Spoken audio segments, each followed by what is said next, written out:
এবং 4 আগস্ট যে হত্যাযজ্ঞ সারা দেশে চালানো হয়েছিল পুলিশ, অন্যান্য বাহিনী এবং আওয়ামী সন্ত্রাসীদের দ্বারা, সেই হত্যাযজ্ঞের বর্ণনা, 5ই আগস্ট শেখ হাসিনার পালিয়ে যাওয়া, নতুন সরকারের ঘোষণা। 5ই আগস্ট পর্যন্ত আমি আমার জবানবন্দি দেশে শেষ করেছি এবং মহামান্য আদালতের কাছে আমি এবং ভিকটিমদের পক্ষ থেকে আমি ন্যায় বিচার প্রত্যাশা করেছি। শেখ হাসিনা স্বরাষ্ট্রমন্ত্রী, তৎকালীন স্বরাষ্ট্রমন্ত্রী, পুলিশ এবং যে সকল আইন শৃঙ্খলা বাহিনী জড়িত ছিল তাদের প্রধানদেরকে আমি দায়ী করেছি এবং যারা হত্যাকাণ্ডে সরাসরি অংশগ্রহণ করেছে তাদেরকে দায়ী করেছি। তাদের বিচার এবং কঠোর শাস্তি আমি আদালতের কাছ থেকে প্রত্যাশা করেছি। ঢাকা রিপোর্টার্স ইউনিটে আমাকে ডিজিএফআই সংবাদ সম্মেলনটা আয়োজন করে আমাকে হাসপাতাল থেকে নিয়ে যায় এবং তারা বলেছিল যে আন্দোলনে বিএনপি জামাত ঢুকে নাশকতা করছে।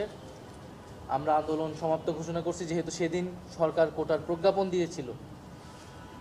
কিন্তু আমরা বলেছিলাম যে এই প্রজ্ঞাপন দিলেও এই কোটা সংস্কার, এত রক্তের উপর দাঁড়িয়ে কোটা সংস্কার আমরা মানছি না এবং আমাদের ভাইদের বোনদের হত্যার দাবিতে এই আন্দোলন চলমান থাকবে। বিরোধী রাজনৈতিক নেতাকর্মী সহ আন্দোলনকারীদের যাদের গ্রেফতার করা হচ্ছে আমরা তাদের মুক্তির দাবি জানিয়েছিলাম। না, সেটা আয়নাঘর ছিল ডিজিএফআই এর, যেটা প্রথমে আমাকে গুম করে সেখানে রাখা হয়েছিল।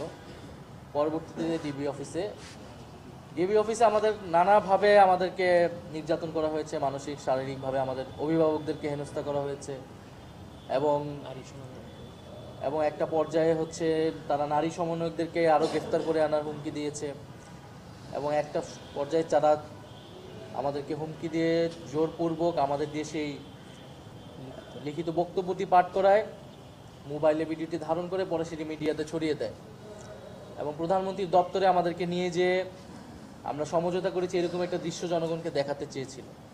আমরা তখন অনশন শুরু করি এবং বাইরে যেহেতু রিট হয়েছিল, আইনজীবীরা আন্দোলন করছিল, আমাদের শিক্ষকরা এবং সাধারণ মানুষ আন্দোলন করছিল আমাদের মুক্তির দাবিতে, সেই প্রেক্ষাপটে আমাদেরকে তখন ডিবি ছাড়তে বাধ্য হয় এবং ছেড়ে আমরা আমাদের অবস্থান তখন পরিষ্কার করেছি।